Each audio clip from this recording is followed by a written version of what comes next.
Olá, seja muito bem-vindo a este vídeo. Nós vamos falar sobre os 3 dias de escuridão. E se você já sabe sobre o assunto, pode ser que você tenha algumas preocupações quanto a isto. Até porque há pouco mais de um mês aqui no Brasil, nós tivemos um apagão parcial, ao qual atingiu principalmente a parte nordeste do país. E levou a humanidade novamente de volta para a época da pedra. Porque tudo parou, toda a nossa tecnologia ficou obsoleta, o trânsito não teve como andar, os elevadores pararam e as pessoas tiveram que voltar a acender velas. E seria mais ou menos nessa situação que todos nós ficaríamos caso isto ocorresse devido a uma explosão solar. E para falar sobre isto, hoje estou aqui com Chris Kitts, seja muito bem-vindo. Ei, Pava, obrigado mais uma vez. Porque este evento solar não é assim tão raro, ele já aconteceu na nossa história, porém, na época, a única tecnologia que ele tinha para interferir e atrapalhar era o telégrafo. Entre 1 e 2 de setembro de 1859, uma das maiores tempestades magnéticas já registradas ocorreu. Auroras polares foram vistas em todo o mundo, do hemisfério norte até o Caribe. Aquelas sobre as montanhas rochosas eram tão brilhantes que o seu brilho acordou garimpeiros, que começaram a preparar o café da manhã porque achavam que já era de manhã. As pessoas que foram acordadas pelo evento no nordeste dos Estados Unidos conseguiram ler um jornal apenas com a luz da aurora. As auroras eram visíveis tanto nos polos quanto em lugares como Cuba e Havaí. Sistemas de telégrafo de toda a América do Norte entraram em pane. Em alguns casos, telegrafistas receberam choques elétricos. Alguns postes telegráficos também ficaram com faíscas. Alguns sistemas telegráficos continuaram a enviar e receber mensagens mesmo desligados das fontes de alimentação. E estima-se com 12% de chance que uma nova tempestade desta ocorra entre os anos de 2012 e 2022. E esta previsão se concretizou, porque já ocorreram 2 novas explosões desta magnitude e uma delas foi ainda maior, registrada no final de 2017. E a tempestade solar de 2012 foi a outra, porém passou pela órbita da Terra sem atingi-la. Bom, Chris, como você me explica algo assim? Essa de 2012 passou muito perto. Pela magnitude que ela exerceu, os danos foram muito poucos comparados a esses danos que você citou anteriormente. E eu posso dizer particularmente que eu fiz muita música com essa explosão solar de 2012. O Chris, pra quem não sabe, ele faz música com o som do espaço, né, Chris? Então ele mixou o som dessa explosão solar para fazer música. Imagina a nossa sociedade hoje, tão dependente que é da tecnologia. Pra gente ter uma ideia, né, todo o dinheiro do mundo é virtual, porque eles são arquivos em computadores, né? Todos os dados pessoais das pessoas, de todas as empresas, estão armazenados em servidores, que são computadores, né? E, diferentemente do telégrafo, o estrago pode ser muito maior, e isso passe a não surgir mais, provocando com que a vida das pessoas passe a ter um reflexo diferente do que é a vida, que não é mais o acordar e trabalhar, alimentar o sistema ao qual viviam e então retornar para casa e talvez assistir televisão, né? Iria passar a permitir um reflexo muito grande do que é a vida e também uma união das pessoas, não é verdade? Sim, em contrapartida tem muitos servidores escondidos em bunkers, em navios, longe do acesso às pessoas e altamente protegidos.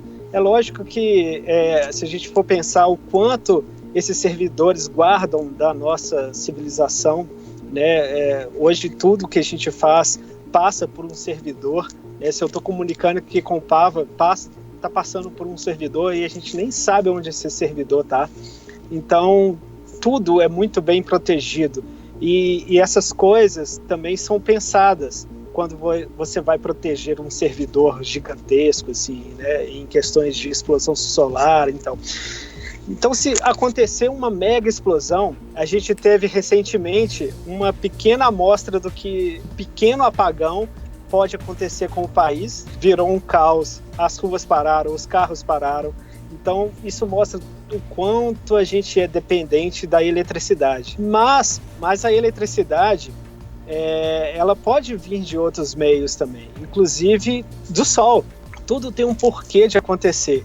Se acontecesse uma explosão gigantesca, e a gente ficasse sem celular, sem internet, sem luz, tendo que acender vela, o que estava programado para a gente passar por aquilo? Porque a gente poderia ter passado isso em 2012 com essa explosão e a do final do ano passado também. Ou seja, e isso não aconteceu. Se isso não aconteceu, tem um motivo disso não ter acontecido. Tem um fato que o Pava pode contar, que aconteceu em 2012, que é bem peculiar, que demonstra não só a nossa vulnerabilidade, mas que... a nossa proteção também. A nossa proteção também. Porque em 2012, que foi o pico do máximo solar, do último máximo solar, onde ele estava repleto de muitas explosões, inclusive uma explosão tão forte quanto aquela, a qual aproximou do Sol um objeto, uma nave, que ao aproximar dele ficou lá por um período de tempo, fez com que o Sol se reequilibrasse. Eu tenho imagens para botar para vocês. E este veículo fez com que o Sol se reequilibrasse, e a partir daquele instante ele cessou todas as manchas e as erupções solares, e ele começou a se encaminhar para o mínimo solar, ao qual ele inclusive vai se encaminhando até hoje, porque ele nunca esteve tão fraco em radiação, em explosões solares. E porque ele está no mínimo solar, que é o que nós estamos passando agora. Ou seja, aquelas explosões elas foram cessadas. E inclusive a grande ejeção de massa coronal, que ela foi simplesmente desviada da Terra por algo que estava na frente da Terra. Como a gente bem sabe, né, a Terra ninguém está aqui e nada acontece por acaso, é algo assim fora de controle de grandes consciências do universo, né? Ou seja, as coisas que são para acontecer são as que são para acontecer, né? Ou seja, ainda por cima eu digo que este caso dos 3 dias de escuridão é a cartada máxima para a humanidade, né? É caso ela por outros meios não consiga se aproximar, se juntar, se reconciliar e somar entre si, porque senão eles terão que fazer isso à força, terão que lutar lado a lado para sobreviver nesta nova questão, o que forçará com que as pessoas mudem a visão delas sobre as coisas, inclusive sobre os outros, se aproximem dos outros, das pessoas, porque é isso que vai passar a ser a vida delas. Então eu acredito que nada é por acaso, nada acontece por acaso. E nós também temos uma proteção para que isso não aconteça, porque já era para ter acontecido diversas vezes. E a principal de todas, a mais forte de todas, foi no final do ano passado, né, Cris? Com a explosão X9.3 do Sol. É impressionante essa explosão e como ela foi desviada. Então, quando você depara com essas coisas, assim, de, nossa, como isso pode ter acontecido, é mais um motivo da gente parar de se preocupar e se ocupar. Para quem quiser pesquisar da onde saiu essa história, é só procurar na internet sobre o milagre do Sol, que vocês vão ter todas as respostas. Isso foi um fato em 1917. Mas igual o Pava falou, tudo tem um porquê de acontecer. Se isso não aconteceu, se em 2012 aconteceu esse objeto buscando energia do Sol, se vocês fizerem uma analogia entre o tamanho da Terra e o tamanho do Sol e o tamanho desse objeto que sugou a energia do Sol, que fez o equilíbrio, você fala, nossa, como, né? Ou seja, não se preocupe com coisas que você não consegue ainda ter a coerência de entender, e siga sua vida. Assim mesmo como o grande objeto maior que Júpiter, que passou por dentro do sistema solar em 2003, não é? E que foi previsto pelos textos sumérios e errou a previsão por 2 semanas. Por 2 semanas. E que até tem um vídeo aqui no canal dizendo que Nibiru já veio, porque segundo os textos sumérios, ele passaria naquela data de 2013, eu posso deixar aqui até a recomendação. E a gente viu que uma grande erupção solar fez com que esse objeto se desviasse de sua rota, e maior que Júpiter, gente.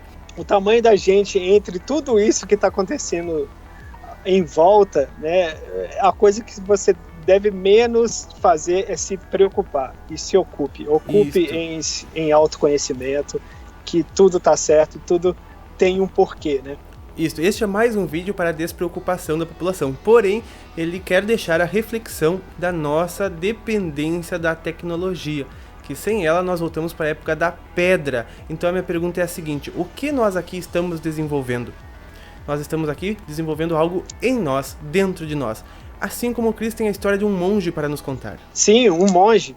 Era um eremita mesmo, vivia no mosteiro sempre e foi convidado a fazer algumas palestras nos Estados Unidos. E chegando lá, uma repórter foi entrevistá-lo como se ele fosse realmente um eremita, mas é um monge, desperto, enfim.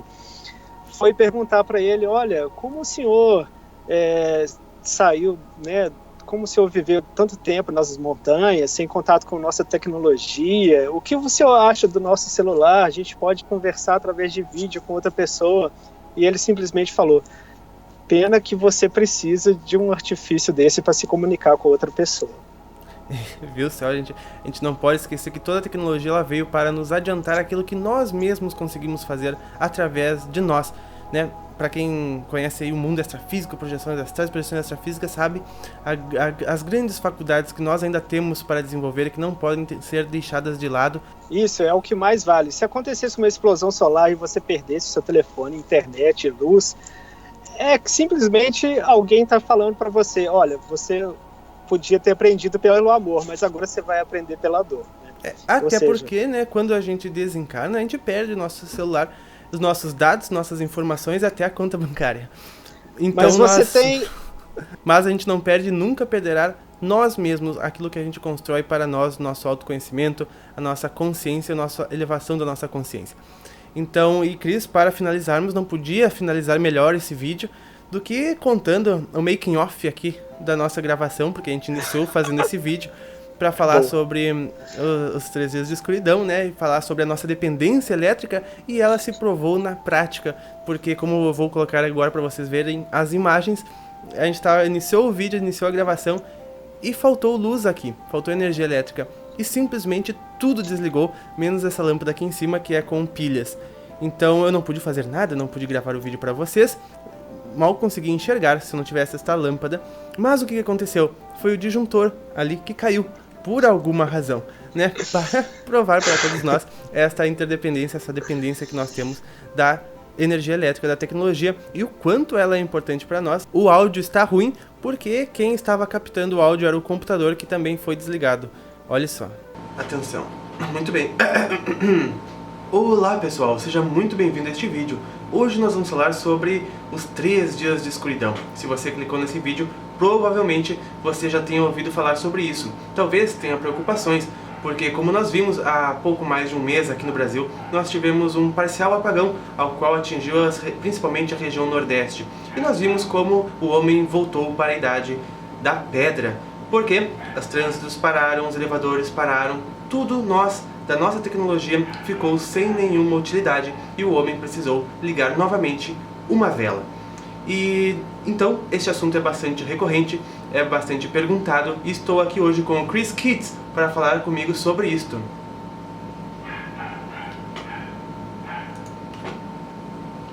Bom, estes eventos causados... Faltou luz, gente. Juro pra vocês. Apenas a gente queria deixar a mensagem de que nós também devemos nos concentrar naquilo que a eletricidade não nos dá, que é o nosso tempo que nós temos para nós e para estar junto com os outros. Usar um pouco a glândula em vez de usar, né, a internet também começa a te proporcionar a usufruir das suas possibilidades e pôr em prática o seu autoconhecimento, porque a gente fala sobre autoconhecimento, então você tem que pôr em prática também. E é como diz o Janderley, né? A prática leva à perfeição. E é só a gente desenvolver isso que eu tenho certeza que a gente tem potenciais incríveis escondidos ainda dentro de nós para serem descobertos. Bom, quem conhece aqui o canal sabe muito bem disso, né? Então eu espero que você tenha gostado do vídeo. Cris, a gente agradece muito a tua participação e temos muitos assuntos interessantes para falar em breve, né? Mas sejam ressonantes naquilo que vocês fazem. Abraço a todo mundo! Alguém tinha perguntado o que é este símbolo, né, Cris, que tu faz com os dedos, que eu não consigo fazer. Só assim, ó. É um cumprimento, tipo a namastê, né? Mas é hebraico. É dos ETs. Eu não consigo fazer. você consegue fazer, deixe nos comentários. E eu espero que você tenha gostado do vídeo. Se você gostou, deixe seu like, que é para mais pessoas verem, se despreocuparem e refletirem. Então, nós nos vemos nos próximos. Um grande abraço e até mais!